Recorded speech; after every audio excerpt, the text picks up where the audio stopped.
or, some recreation center. They trying to get a club for all the people that don't believe in God and support Satanism. And, me personally, you do what you do. I got my beliefs and they my beliefs. You do whatever you want to do. But as far as just going around recruiting people like you Jehovah's Witnesses or something, that's crazy as hell. And these are my views, and they don't represent any platform or publisher that carries my podcast. But to me, that's just crazy as hell. You're recruiting people for the Satan Club. It's a special place in hell for you. Polo said that. Anyway, speaking of a special place in hell, I think this was up in New York. You had the teacher had the kids picking the seeds out of cotton while they was in cuffs. Let me repeat that one more time. You had the teacher had the kids picking the seeds out of cotton while they was in cuffs. Really? 2022, huh? What the fuck is going on here? Now, usually I'm all for a person keeping their job and their income because people got to support themselves and their family. I hate to see a person lose the job. But in this case right here, male or female, these motherfuckers need to be fired. I'm talking about with the quickness. It shouldn't even be no suspension or pending investigation. Man, come on. Okay, the kids picking the cotton. I don't care if they were white or black. You know what I'm saying? To me, that's demeaning. That's for one. And then you got them in cuffs. And I'm not, I don't promote violence and don't condone it at all. But let's just say if somebody put my kids in cuffs that wasn't the police or a lover, you know how the kids, it's going to be a misunderstanding. It's going to be a misunderstanding of some sort. I don't know what kind. Of some sort, it's going to be a misunderstanding. But anyway, moving right along, because that one right there really get under my skin. And then how do you think that's okay? Like, in no way in hell in your mind, how distorted and crazy it might be, that you think it's okay for me to put these kids in some handcuffs and have them picking the seeds out of cotton. Man, come on, bro. What Eminem say? How fucked up is you? Come on now. Anyway, y'all, talking about fucked up, everybody know we've been having these border problems and with Biden and all that. Honestly, I've been listening to it, but I don't stay in Texas or none of them bordering states, so don't really have to worry about it here in Mississippi. And then I don't think too many people trying to sneak into Mississippi. Just be honest about it. Just keep it 100. I don't think too many people try to sneak around here. You know what I'm talking about? If anything, they try to sneak out this motherfucker. If anything, but anyway, you had 500 illegal immigrants was caught last year. 500,000. I'm sorry, 500,000 illegal immigrants were caught last year. This is all of last year, but now you've had more than 1 million year to date, and this is just May. So yeah, it's kind of a problem. And remember, Abbott, the old governor of Texas, he said he was gonna put them on a tour bus and drop them off in D.C. And I don't know about all that, Abbott, but and then them gas prices high, boy. You better think about what you're saying there. You got a whole bus too. Ooh. But yeah, apparently this immigration problem is a big deal. So I'm gonna keep a close eye on that and try to keep y'all posted and informed on that. But speaking of posted and informed, what about Ellen DeGeneres? I'm pretty sure y'all heard the Ellen show has been running like 19 seasons. You know what I'm talking about? But finally, it done came to an end. It is over with a B. Over. O-B-E-R.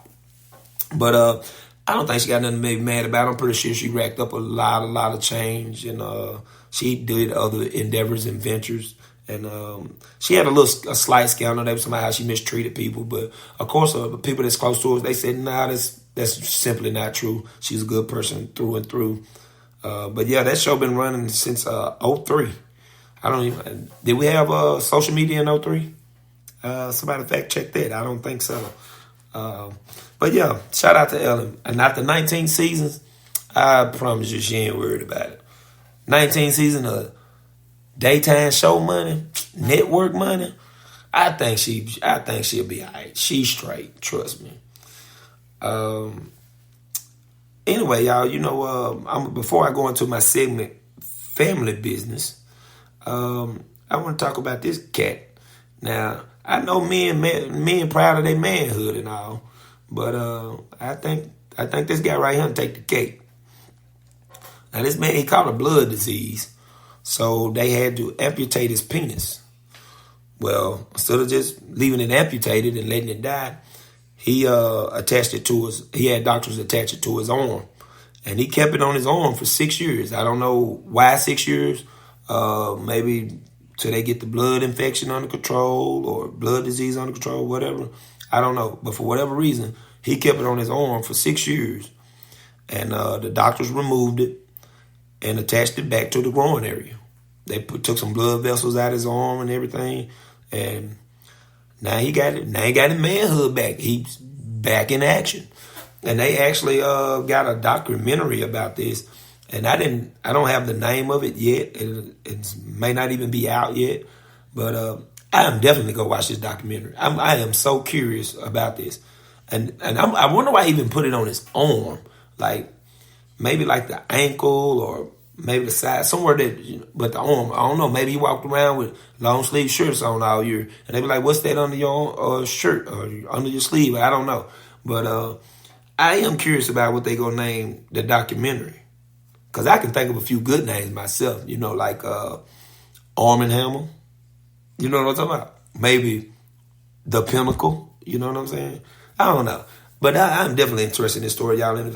As soon as I hear some more about this. But I know men love they manhood. But I'm not. This one need to go in Guinness. He walked around with it on his arm, y'all. 6 years. Come on now. I wonder did it ever get hard. I'm just curious. On his arm. He got a hard arm. That's the funniest shit ever to me, man. But anyway, I found this interesting. But this lady, she makes CBD dog treats. And first thing you be like, why? But let her tell it. It helps with if you have an aggressive dog or for even like misbehaving or something like this. It's supposed to calm them down and all this and that. But I'm just thinking how abundant CBD is. Why don't you just give him some of yours? I mean, why I got to buy a special dog treat? Or hell, I take some CBD out. I'm already using it. Rub it on a dog treat or something like that. But I don't know. But either way, she's selling them. People buying them. So, I mean, hey, shout out to her. Well, anyway, let's move on to the segment I like to call Family Business. And family business, if it's not too private, not too personal, we can talk about it. Kids, your old man, your old lady. What about that uncle you don't like? Or what about that cousin that owe you some money? I mean, I don't know. This is family business. And my family business for today, I got to talk about my son. I usually talk about my youngest son, Terrell, but today I got to talk about old Bryce. Now, shout out to my son. I'm proud of him, so don't take this the wrong way. You know, he's 16 years old. He got him a job. He's, he's a straight A student, He went and found him a car online, went and paid cash money for it, He got out. I was letting him use one of my cars and everything. But now he said, Daddy, it's got a little wobble to it when it's coming out of third. I said, yeah. I said, well, man, that might be something out. It might be a bad tire or might be a tie rod in or could be anything. I said, why don't you let me take it to the store and I'll check it out for you.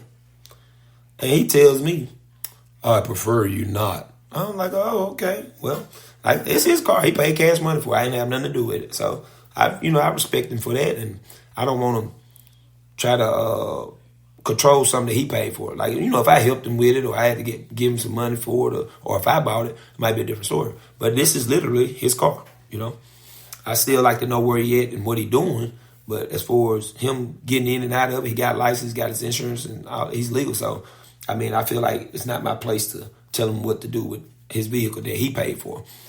But anyway, but he told me he preferred me not to drive it. I'm like, oh, okay, that's cool. I said, well, if you ever need maintenance on it or you have to put it in the shop, what you gonna do, sit around and play Madden all day? Or if you got somewhere to go, you gonna be back in my car. So you just remember that. Well, just to show his shit stink, he had some problems with the car. It broke down on him. Ironically, it broke down on him at AutoZone, at the parts store. But we got it cranked back up, and he left the parts store. I left the parts store, and Next thing I know, it breaks down again. He gets it, and puts it in my driveway, and it's sitting there. And I'm thinking to myself, oh, yeah, I got his smart mouth ass. I can't wait for he asked me to use my car. Well, he show up in his mama truck. Then next thing I know, he show up late yesterday. He got some people out there. They done fixed the car. Now the car back on the road. And I guess he just said, fuck daddy. I'd be damned if I asked that nigga for something. but I don't know. I'm proud of him though. He handled his business on his own at 16. So with that being said, it's kind of hard for me to have sympathy for a grown ass man that's got an income but not taking care of his business. You know, because I work with plenty of people that not just work with. I know plenty of people, they grown, they got an income, but they ain't got no vehicle. You know what I'm saying? And to me, that's just watching my son these last couple weeks. It's no excuse. If a 16-year-old can do it, there's no way a grown ass man can't do it. You know what I'm saying? And like I said, he got everything fixed and under control by himself. He didn't ask me to borrow my shit. He didn't ask me to help him with no money as far as getting parts. So shout out to Bryce Jones. And that's been my family business for the day, y'all. And I hope y'all enjoyed the show. And once again, you can reach me at MarcoPolo2K at iCloud.com. That's the email. Polo_swag_DA_swag. I'm sorry, y'all, I messed that up. That's Polo_DA_swag_king on Instagram. Polo the Swag King 1 on Twitter. And keep in mind, y'all, these are my views. They don't represent any publisher or platform that carries this podcast.